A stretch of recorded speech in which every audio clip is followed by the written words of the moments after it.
গত বছর আইপিএলে 10 দলের ভেতরে পয়েন্ট টেবিলে তলানিতে 10 নম্বরে ছিল সানরাইজার্স হায়দ্রাবাদ। সেখান থেকে অবস্থার উত্তরণের জন্য দলটির যে মালিক, যাকে সবসময় আসলে দেখা যায় মাঠে কাব্য মারান, তিনি 20 কোটি 50 লাখ রুপি খরচ করে দলভুক্ত করেন অস্ট্রেলিয়ার প্যাট কামিন্সকে।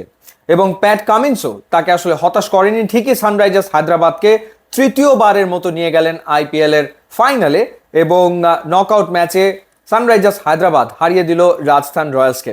প্যাট কামিন্সের কথা বলছিলাম, ওয়ার্ল্ড টেস্ট চ্যাম্পিয়নশিপ জিতেছেন, ভারতের মাটিতে ওয়ানডে ওয়ার্ল্ড কাপ জিতেছেন। এবার তিনি সানরাইজার্স হায়দ্রাবাদকে নিয়ে গেলেন আইপিএল এর ফাইনালে এবং তিনি নিজে কেমন পারফর্ম করেছেন। বোলার যখন ক্যাপ্টেন, সেই হিসেবে সবচেয়ে বেশি উইকেট নিয়েছেন শেন ওয়ার্ন রাজস্থান রয়্যালসের হয়ে, যদি ভুল না করে থাকি 19 উইকেট তিনি নিয়েছিলেন, সেটা 2008 সালের কথা। এবারের সিজনে প্যাট কামিন্স 17 উইকেট নিতে সক্ষম হয়েছেন এখন পর্যন্ত, সামনে থেকে দলকে নেতৃত্ব দিচ্ছেন এবং এই ম্যাচে তার যে ক্যাপ্টেন্সি ছিল, তার ক্যাপ্টেন্সি আসলে ভূমিকা রেখেছে সানরাইজার্স হায়দ্রাবাদকে জেতাতে। কেন এই কথাটা বলছি, থ্রু আউট দ্য টুর্নামেন্ট আপনি যদি সানরাইজার্স হায়দ্রাবাদের ম্যাচগুলো দেখে থাকেন, তারা মূলত ফাস্ট বোলারদের উপরে ডিপেন্ড করেছে এবং তাদের স্পিনাররা ওভারঅল 10 টিমের স্পিনারদের ভেতরে সবচেয়ে বাজে পারফর্ম করেছে বা উইকেট সবচেয়ে কম নিয়েছে, কারণ তারা বল করার সুযোগ পায়নি। কিন্তু এই ম্যাচে প্যাট কামিন্স স্পিনারদেরকে ব্যবহার করেছেন এবং স্পিনাররা আসলে তাদের কাজটা করেছে। স্পেশালি শাহবাজের কথা বলতে হয়, যিনি ইম্প্যাক্ট প্লেয়ার হিসেবে নেমে ম্যাচের সিনারিও কমপ্লিটলি চেঞ্জ করে দিয়েছেন। প্রথমে ব্যাট করেছে সানরাইজার্স হায়দ্রাবাদ, 175 করেছিল 9 উইকেটে, যেখানে ট্র্যাভিস হেড 34 করেছেন, অভিষেক শর্মা 12 করেছেন। খুব বড় রান তারা করতে পারেনি, কিন্তু একটা ফ্লাইং স্টার্ট আনার চেষ্টা করেছেন। রাহুল ত্রিপাঠী 37 রান করেছেন এবং ট্রেন্ট বোল্ট শুরুতে যথারীতি ধাক্কা দিতে সক্ষম হয়েছিলেন সানরাইজার্স হায়দ্রাবাদকে। পরবর্তীতে ক্লাসেন, তিনি 50 রানের একটা ইনিংস খেলেছেন এবং যেখানে কোনো চার নাই, চারটা ছক্কা মেরেছেন এবং তার এই 50 রানের ইনিংসটা, সেটাই আসলে সানরাইজার্স হায়দ্রাবাদকে একটা বড় সংগ্রহের পথে আসলে নিয়ে গেছে। এবং যখন তারা 6টা উইকেট আসলে হারিয়ে ফেললো 120 রানের মাথায় সানরাইজার্স হায়দ্রাবাদ, তখনই তারা আসলে ইম্প্যাক্ট প্লেয়ার হিসেবে মাঠে নামায় শাহবাজ আহমেদকে এবং শাহবাজ আহমেদ 4 ওভার বল করে পরবর্তীতে 23 রান দিয়ে 3 উইকেট নিয়েছেন এবং অভিষেক শর্মা 4 ওভার বল করে 24 রান দিয়ে 2 উইকেট নিয়েছেন। অর্থাৎ এই দুই স্পিনার তারা 5 উইকেট নিয়েছেন সানরাইজার্স হায়দ্রাবাদের পক্ষে।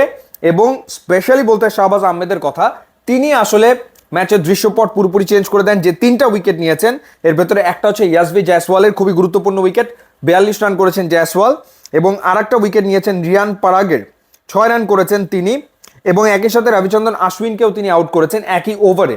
তো ওই ওভারেই আসলে ম্যাচটা ঝুঁকে যায় পুরোপুরি সানরাইজার্স হায়দ্রাবাদের দিকে এবং রাজস্থান রয়্যালস আর পরবর্তীতে পেরে ওঠেনি। ধ্রুব জুরেল চেষ্টা করেছেন, 56 রানের ইনিংস খেলেছেন, কিন্তু তাকে আর কেউ সেভাবে করে সাপোর্ট করতে পারেনি, যার ফলে আরও একবার ফাইনালে সানরাইজার্স হায়দ্রাবাদ। ইন্টারেস্টিং ব্যাপার হচ্ছে যে আইপিএল এর ফাইনাল খেলে পয়েন্ট টেবিলের 1 আর 2 থাকা দল, 3 আর 4 যারা থাকে তারা কেন যেন ফাইনালে উঠতে আসলে পারে না।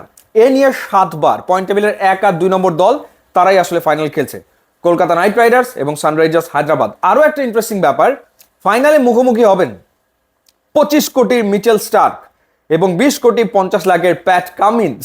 অর্থাৎ তাদেরকে যে এত টাকা দিয়ে দল দুটো কিনেছে, দুটো দলই ফাইনালে, এবং এই দুজনের পারফরমেন্স খুবই ইম্পর্টেন্ট হতে যাচ্ছে, প্যাট কামিন্স এবং মিচেল স্টার্কের। এখন দেখার ব্যাপার যে এই দুজন আসলে কেমন পারফর্ম করেন।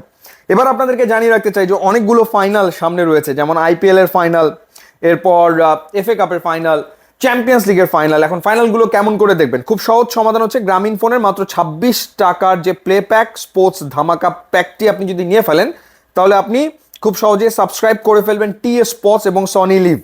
অর্থাৎ সামনে আইপিএল, চ্যাম্পিয়ন্স লিগ এবং এফএ কাপ দেখার জন্য সবচেয়ে সহজ সমাধান হচ্ছে প্লে প্যাক স্পোর্টস ধামাকা।